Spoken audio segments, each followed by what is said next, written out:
Madam, இது வெயில் காலம்.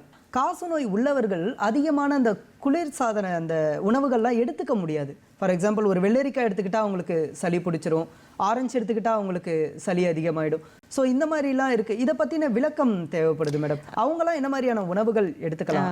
கண்டிப்பாக இது ரொம்ப முக்கியமான கொஸ்டின். ஏன்னா நோயாளிகளுமே இதை எங்ககிட்ட நிறைய கேட்பாங்க.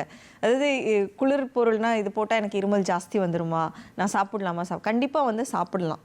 சத்தான உணவு சாப்பிட்றது ரொம்ப முக்கியம். இப்போ நீங்கள் சொன்ன மாதிரி ஆரஞ்சோ வெள்ளரியோ இதெல்லாமே வந்து விட்டமின் சி அதிகம் உள்ள ஒரு உணவு. அது மட்டும் இல்லாமல் புரதச்சத்து அதிகமாக உள்ள உணவுகளை சாப்பிட சொல்கிறோம்.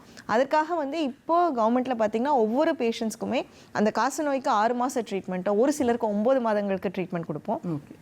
டிபெண்ட்ஸ் ஆன் எந்த இதில் இருக்குதுன்னு சொல்லிட்டு. ஸோ அந்த மாதிரி இருக்கிறவங்களுக்கு எல்லாமே வந்து மாதந்தோறும் 1000 ரூபாய் அடிஷ்னலாக சத்து ஆன உணவு வாங்கி சாப்பிடணும் அப்படிங்கிறதுக்காக கவர்மெண்ட் வந்து அவங்களோட பேங்க் அக்கௌண்ட்டுக்கு போய் விடுற மாதிரி நம்ம வந்து செஞ்சுருக்கோம். திட்டத்துக்குள்ளே போகிறதுக்கான வழிமுறைகள் என்ன மேடம்? இப்போ எனக்கு காசநோய் இருக்குது அப்படின்னா, நீங்கள் சொன்ன இந்த திட்டத்துக்குள்ளே நான் வரணும் அப்படின்னா ஒரு கவர்மெண்ட் ஹாஸ்பிட்டலில் போயிட்டு எப்படி அணுகணும் மேடம்? இப்போ காசநோய்க்கான பணியாளர்கள் பிரத்யேகமாக இருக்கிறாங்க. அது மட்டும் இல்லாமல் ஹாஸ்பிட்டலில் செவிலியர் இருக்காங்க அப்படின்னா அவங்களுக்கு வந்து நம்ம வந்து ரெஜிஸ்ட்ரேஷன் பண்ணிடுவோம். ஸோ இவர்களுக்கு காசநோய் இருக்குதுன்னு பேர், அவங்களோட ஃபோன் நம்பர் எல்லாமே ரெஜிஸ்டர் பண்ணிடுவோம். ஸோ இது வந்து அந்த பிரத்யேகமான பணியாளர்கள், காசநோய்க்கான பணியாளர்களுக்கு அந்த இன்ஃபர்மேஷன் போனோடனே அவங்க நேரில் போயோ ஃபஸ்ட்டு ஃபோன் தான் பண்ணுவாங்க. ஒரு சிலர் என் வீட்டுக்கு வராதீங்க அப்படின்னு சொல்லுவாங்க, பயப்படுவாங்க.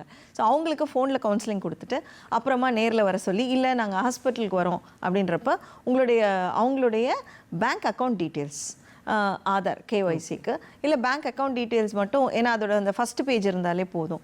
அதை வந்து நம்ம ரெஜிஸ்டரில் என்ட்ரி பண்ணிடுவோம்.